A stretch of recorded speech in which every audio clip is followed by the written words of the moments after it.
본 법원은 원고 김영철, 박순자 부부가 제기한 부양료 청구 소송 및 증여해제 소송에 대한 판결을 선고합니다. 재판장님, 저는 제 가족을 부양하느라 부모님을 돌볼 경제적 여유가 없습니다.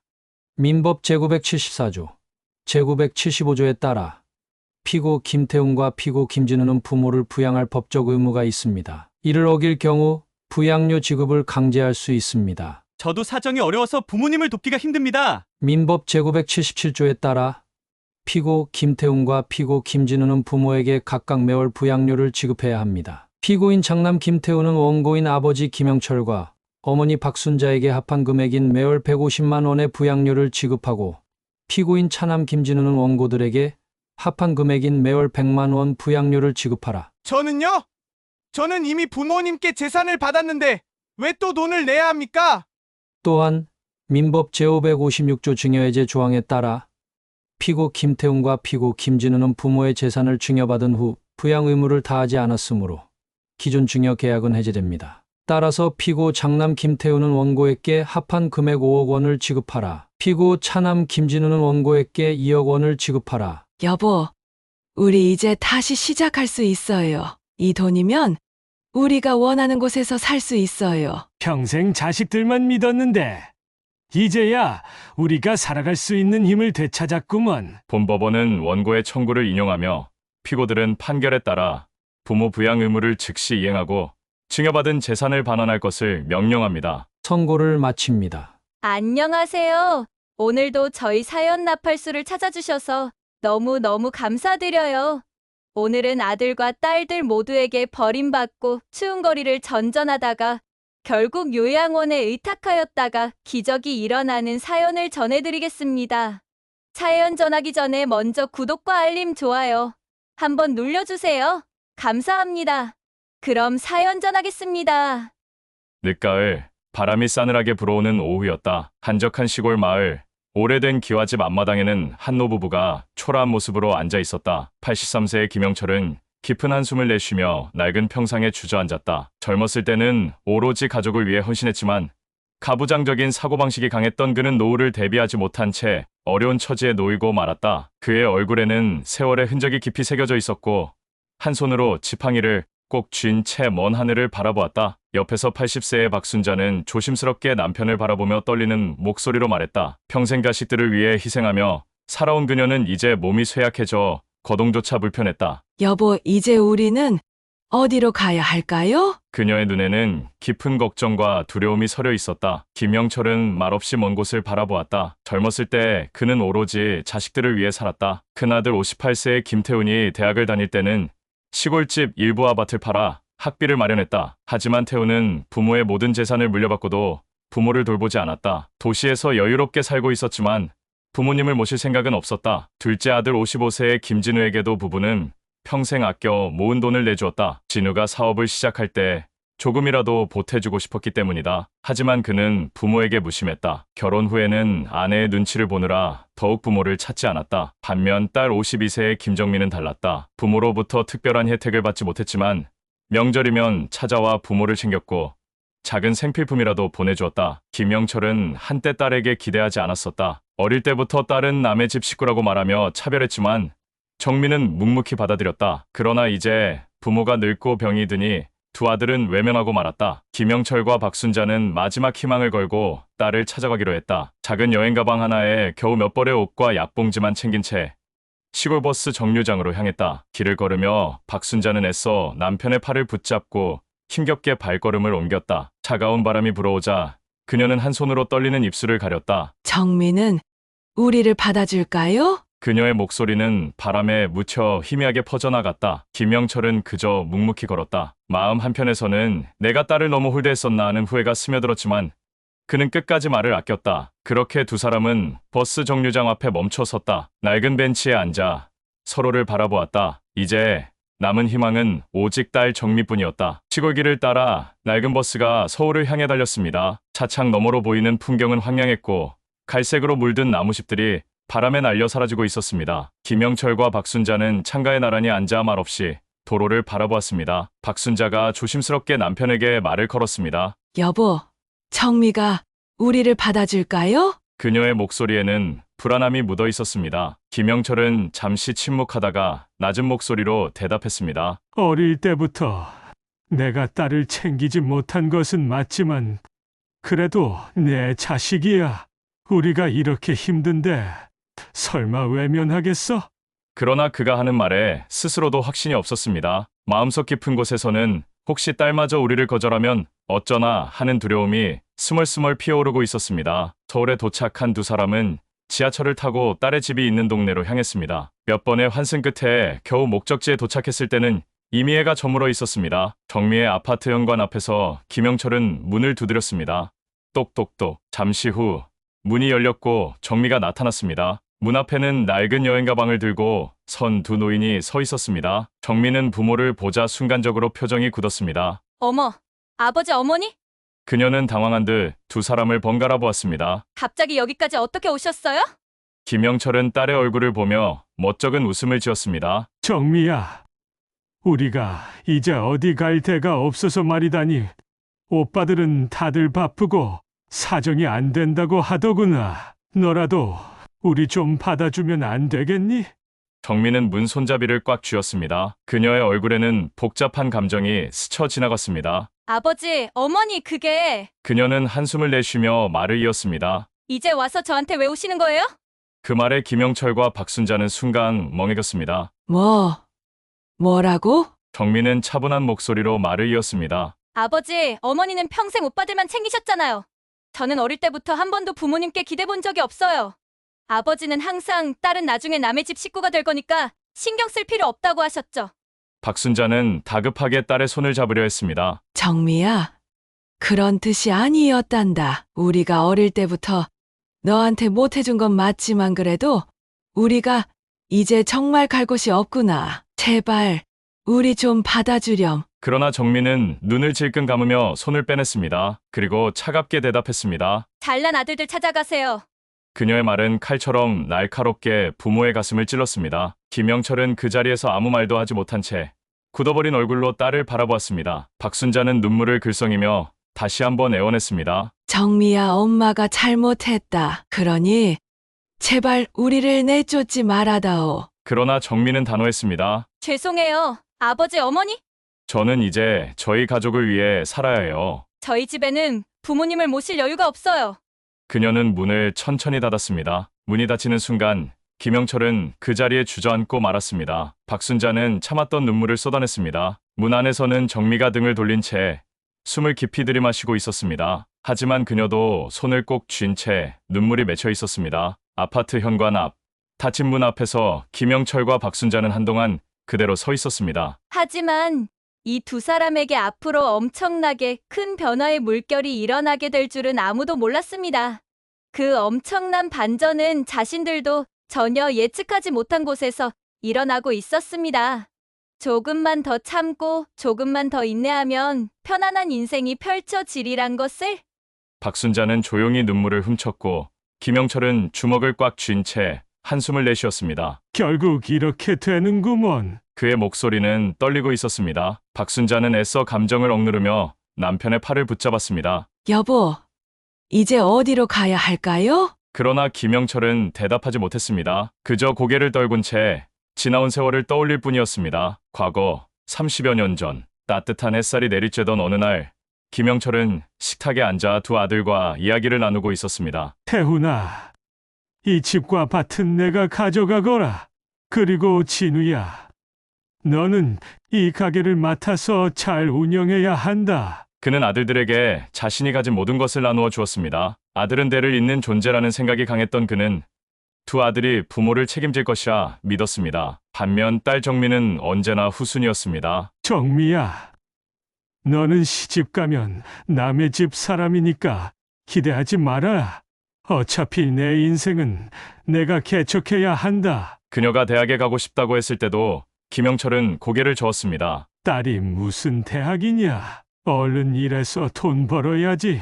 그때 정민은 아무 말도 하지 않았습니다. 그저 묵묵히 고개를 끄덕이며 부모의 뜻을 따랐습니다. 그러나 그 순간이 지금 이 결과를 만든 것임을 김영철은 이제야 깨달았습니다. 현재로 돌아와 김영철은 떨리는 목소리로 말했습니다. 우리가 너무 어리석었구나.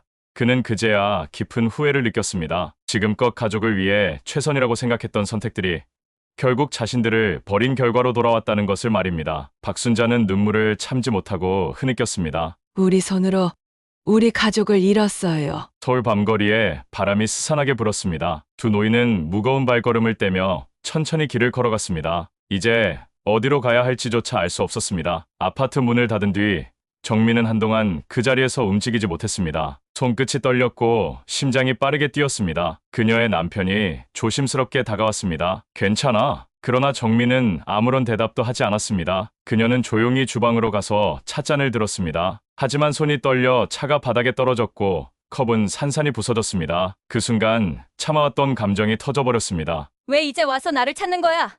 남편이 놀라며 다가왔지만 정민은 눈물을 닦으며 말했습니다. 어릴 때부터 나는 늘 뒷전이었어. 오빠들은 부모님의 전부였고 나는 그냥 짐이었어. 아빠는 나한테 단 한 번도 따뜻한 말을 건넨 적이 없어. 대학 가고 싶다고 했을 때도 여자라 공부는 왜 하냐고 하셨잖아.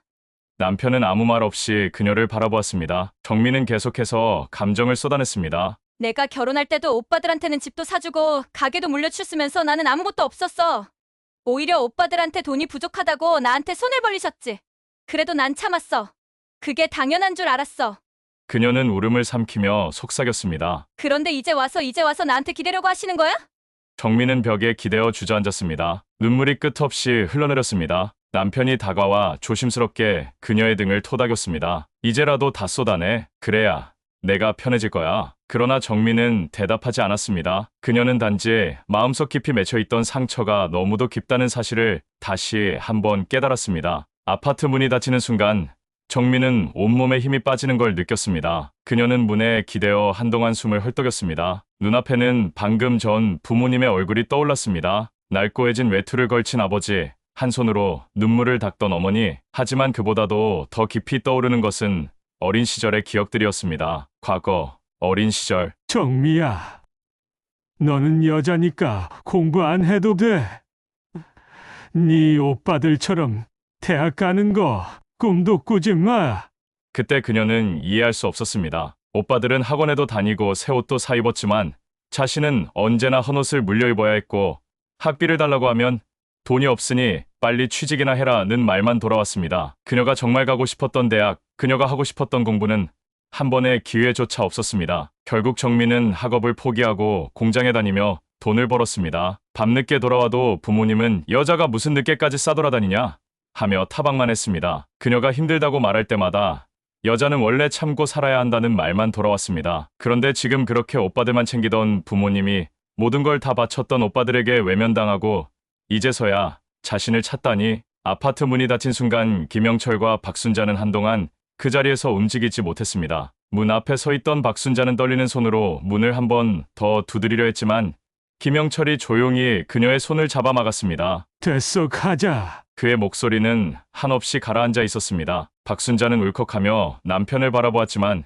김영철은 더 이상 아무 말도 하지 않았습니다. 두 사람은 천천히 계단을 내려갔습니다. 엘리베이터조차 타지 못한 채 무거운 발걸음으로 하나둘 내려가던 그들의 뒷모습은 마치 세상에 버려진 사람들처럼 초라해 보였습니다. 밖으로 나온 두 사람은 아무 말 없이 길을 걸었습니다. 박순자는 작은 여행 가방을 꼭 끌어안고 있었고 김영철은 한 손으로 깊숙이 주머니를 움켜쥔 채 차가운 바닥만 바라보았습니다. 여보, 우리 이제 어디로 가요? 박순자의 목소리는 떨렸고 그녀의 두 눈에는 두려움이 가득했습니다. 그러나 김영철은 쉽게 대답하지 못했습니다. 그는 멍하니 밤거리를 바라보다가 한참을 망설인 끝에 무겁게 입을 열었습니다. 태훈이한테 가보자.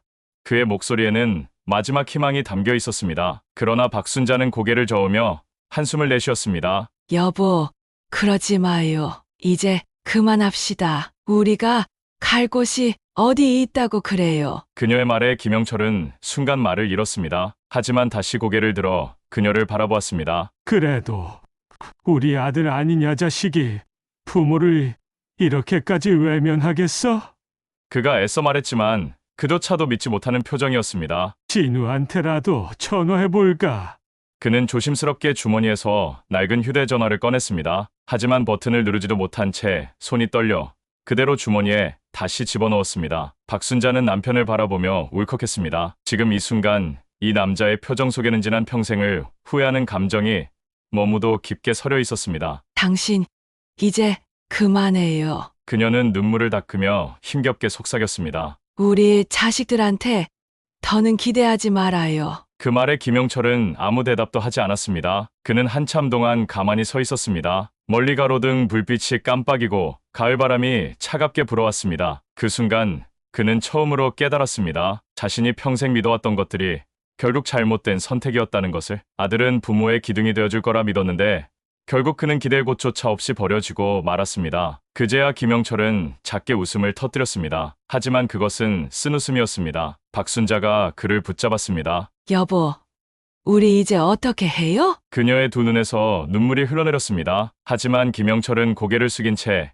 작은 한숨만 내쉬었습니다. 그들이 갈 곳은 없었습니다. 이제 두 사람은 어디로 가야 할지조차 알 수 없었습니다. 고급 아파트 단지 앞, 김영철과 박순자는 초라한 모습으로 서 있었습니다. 그들이 오랫동안 살아왔던 시골과는 너무나도 다른 풍경이었습니다. 대리석으로 장식된 고급 로비, 반짝이는 조명들, 출입을 통제하는 보안 시스템까지. 김영철은 인터폰을 눌렀습니다. 뚜르르 뚜르르. 한참이 지나서야 기계음이 흘러나왔습니다. 네, 누구세요? 익숙한 아들의 목소리였습니다. 김영철은 기쁜 마음으로 대답했습니다. 태훈아, 아버지다. 잠시 정적이 흘렀습니다. 그리고 곧 차갑고 건조한 목소리가 들려왔습니다. 아버지 여기까지 왜 오셨어요? 김영철은 애써 웃으며 말했습니다. 너희 집에서 하룻밤만 신세 좀 지려고 왔다. 그러나 돌아온 대답은 차가웠습니다. 아버지, 저희 애들도 있고 갑자기 오시면 곤란해요. 김영철의 표정이 굳었습니다. 태훈아, 너한테 준 집이잖아. 너 대학 다닐 때 우리 집 팔아서 샀던 거 기억 안 나냐? 그러나 태우는 한숨을 내쉬며 말했다. 그건 옛날 얘기고요. 아버지, 저희도 사정이 있어요. 죄송하지만 그냥 돌아가 주세요.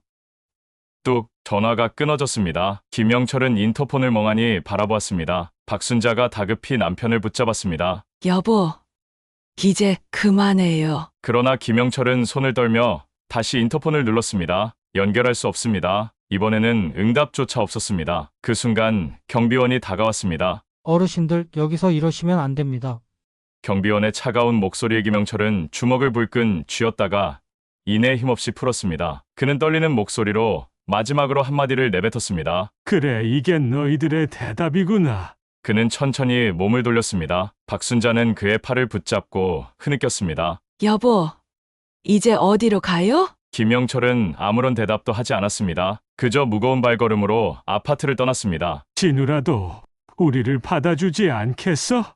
박순자는 남편의 팔을 붙잡고 간절한 눈빛을 보냈습니다. 하지만 그녀조차도 확신이 없었습니다. 둘째 아들 진우의 집에 도착했을 때 김영철은 떨리는 손으로 초인종을 눌렀습니다.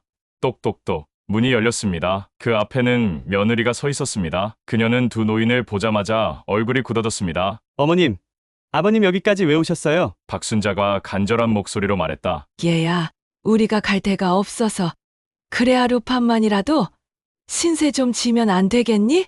그러나 며느리는 망설이다가 문 안쪽을 힐끔 바라보았습니다. 안에서 진우가 나오며 말했다. 아버지, 어머니 죄송한데요. 우리 집도 사정이 있어요. 김영철은 멍하니 둘째 아들의 얼굴을 바라보았습니다. 진우야, 너도 우리를 받아줄 수 없다는 거냐? 진우는 눈을 피하며 작게 한숨을 내쉬었습니다. 죄송해요. 아버지, 어머니, 우리도 애들 키우느라 정신이 없어요. 그의 목소리는 단호했습니다. 그 순간 김영철은 깨달았습니다. 이제 자신들이 설 곳은 없다는 것을. 그는 조용히 고개를 끄덕였습니다. 그래, 알겠다. 그는 박순자의 손을 잡고 천천히 몸을 돌렸습니다. 박순자는 다시 한번 흐느꼈습니다. 그러나 그녀도 더 이상 매달릴 수 없었습니다. 그렇게 두 노인은 마지막 기대마저 버리고 아들의 집을 떠났습니다. 그 순간 김영철은 자신이 평생 동안 잘못된 믿음을 가졌다는 것을 깨달았습니다. 그러나 너무 늦었습니다. 부모님은 결국 요양원으로 들어가게 되었습니다. 처음에는 낯설고 불편했지만 시간이 지나면서 점차 적응해 갔습니다. 요양원의 원장은 오랜 시간 노인 복지를 위해 일해온 사람이었으며 부모님의 사정을 듣고 깊은 안타까움을 느꼈습니다. 어느 날 원장은 부모님을 조용히 불러 따뜻한 차를 한 잔 내어주며 조심스럽게 말을 건넸습니다. 김영철 어르신 박순자, 어르신, 자녀분들이 부양을 거부했다고 하셨죠? 하지만 대한민국 법에는 부모를 부양할 의무가 자녀에게 있다고 명확히 규정되어 있습니다. 법적으로 대응하시면 충분히 도움을 받으실 수 있습니다. 김영철은 처음에는 고개를 저었습니다. 우리가 이제 와서 무슨 소송을 합니까?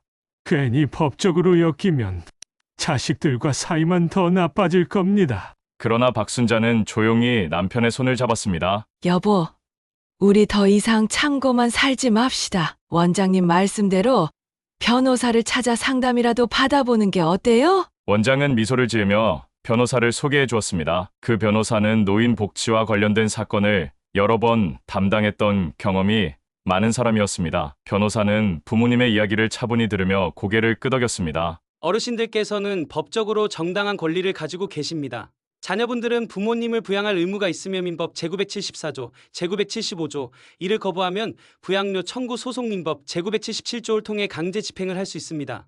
또한 큰아드님이 부모님의 재산을 모두 상속받았음에도 부양을 하지 않았다면 징여해제 소송 민법 제556조를 진행할 수도 있습니다. 김영철은 변호사의 말을 듣고 잠시 생각에 잠겼습니다. 그리고 마침내 결심한 듯 무겁게 고개를 끄덕였습니다. 좋습니다. 우리도 더 이상 당하고만 있지 않겠습니다. 이후 변호사는 곧바로 법적 절차를 시작했습니다. 부모님은 부양료 청구 소송, 유류분 반환 청구 소송, 증여해제 소송을 동시에 진행하며 자녀들에게 법적 책임을 물었습니다. 재판이 시작되자 큰아들과 둘째 아들은 부모님이 소송을 제기했다는 사실에 당황했습니다. 그러나 법원은 부모님이 부양을 받을 정당한 권리가 있으며 자녀들이 이를 외면한 것은 명백한 책임 회피라고 판결하였습니다. 본법원은 원고 김영철, 박순자 부부가 제기한 부양료 청구 소송 및 증여해제 소송에 대한 판결을 선고합니다. 재판장님, 저는 제 가족을 부양하느라 부모님을 돌볼 경제적 여유가 없습니다. 민법 제974조,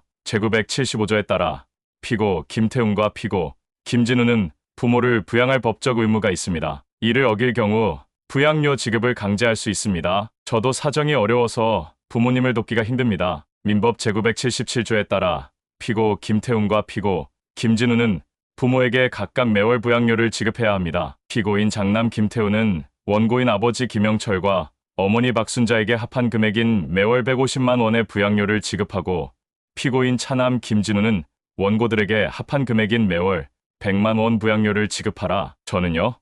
저는 이미 부모님께 재산을 받았는데 왜 또 돈을 내야 합니까? 또한 민법 제556조 증여해제 조항에 따라 피고 김태훈과 피고 김진우는 부모의 재산을 증여받은 후 부양 의무를 다하지 않았으므로 기존 증여 계약은 해제됩니다. 따라서 피고 장남 김태훈은 원고에게 합한 금액 5억 원을 지급하라. 피고 차남 김진우는 원고에게 2억 원을 지급하라.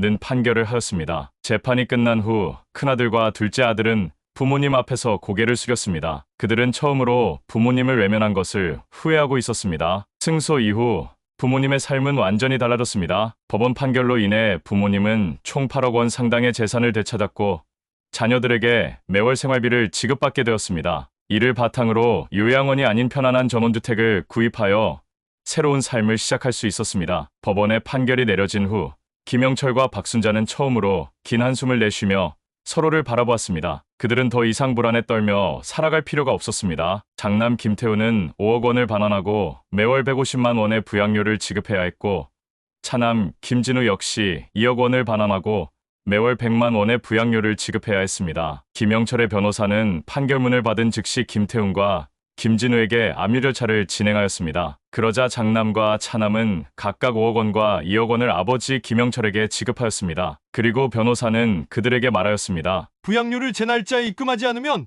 법정 이자를 포함하여 압류 조치하겠습니다. 라고 말하자 그들은 아무 말을 하지 못하였습니다. 이제 부모님은 총 8억 원의 재산을 되찾았고 매월 250만 원의 부양료를 받으며 안정된 삶을 살 수 있게 되었습니다. 그들은 더 이상 자식들에게 기대며 눈치 보는 삶을 살 필요가 없었습니다. 두 분은 오랫동안 꿈꿔왔던 경남 거제도의 바다가 담 넘어 펼쳐지는 터밭이 있는 전원주택을 구입했고 조용한 마을에서 새로운 삶을 시작했습니다. 푸른 산과 끝없이 넓은 바다가 펼쳐진 작은 마을. 김영철과 박순자는 따뜻한 햇볕이 드는 마당에 평상을 놓고 차를 마시며 서로를 바라보았습니다. 여보, 우리 인생이 이렇게 달라질 줄 몰랐네요. 박순자는 남편의 손을 꼭 잡으며 미소 지었습니다. 그러게요. 이제는 후회하지 말고 남은 시간을 행복하게 삽시다. 김영철은 하늘을 바라보며 조용히 웃었습니다. 그래, 이제야 정말 편안하구먼. 둘은 예전처럼 힘겹게 자식들에게 매달리지 않아도 되는 삶을 살고 있었습니다. 새로운 집의 마당에는 작은 텃밭이 있었고 박순자는 오랫동안 해보고 싶었던 꽃을 가꾸기 시작했습니다. 김영철은 마을 어귀의 작은 정자에서 동네 어르신들과 장기를 두며 여유로운 시간을 보냈습니다. 이제 부모님이 경제적으로도 심적으로도 안정된 삶을 살게 되자 정미 또한 부모님과의 관계를 회복할 수 있었습니다. 부모님이 전원주택으로 이사한 후 정미는 주말마다 부모님을 찾아와 함께 시간을 보냈습니다. 아버지, 어머니, 이제는 제가 자주 찾아뵐게요. 너무 늦지 않았길 바라요. 김영철은 딸의 손을 따뜻하게 잡으며 말했습니다. 늦지 않았다, 정미야. 내가 이렇게 와줘서 정말 고맙다. 정미도 부모님의 변화된 모습을 보며 마음이 한결 편안해졌습니다. 예전처럼 부모님의 기대를 채우기 위해 희생하는 것이 아니라 이제는 진정한 가족으로서 서로를 보살피며 살아가는 것이었습니다. 시간이 지나면서 정미는 부모님을 정기적으로 찾아뵙고 여행도 함께 다니며 새로운 추억을 만들어 갔습니다. 주인공들이 금전적으로 넉넉하여졌고 편안한 삶을 시작하게 되자 장남 김태훈과 차남 김진우도 마음을 돌려 자신들의 잘못을 뉘치게 되었습니다. 그리고 부모님께 고개를 숙였습니다. 아버지, 어머니 죄송합니다. 비록 시간이 걸렸지만 두 아들은 자신들의 행동을 반성하기 시작했습니다. 장남 김태훈은 부모님께 다시 잘해보려고 했지만 부모님은 더 이상 그에게 의존하지 않았습니다. 이제 너희가 뭘 하든 상관없다. 우리는 우리 인생을 살 테니 너희도 너희 인생을 살아라. 두 아들은 뒤늦게 부모님의 소중함을 깨달았지만 부모님은 그저 자신들의 삶을 즐기기로 했습니다. 예전에는 자식들에게 의지해야만 했던 삶이었지만 이제 김영철과 박순자는 당당한 삶을 살고 있었습니다. 자신들의 권리를 찾았고 이제는 남은 시간을 행복하게 살아갈 준비가 되어 있었습니다. 전원주택의 마당에서 가족들이 모여 따뜻한 차를 마시는 풍경. 부모님은 미소를 지으며 행복한 한때를 즐겼습니다. 이제부터라도 행복하게 살자. 그들은 더 이상 버려진 부모가 아니었습니다. 스스로 권리를 되찾고 주어진 삶을 온전히 누릴 수 있는 사람이 되었습니다. 오늘의 사연 어떠셨나요? 재미있고 유익하셨나요? 그렇다면 구독과 좋아요, 알림 설정 부탁드립니다. 지난 영상도 참 재미있는 영상이 많이 있습니다. 함께 돌려봐 주시면 더욱 감사하겠습니다.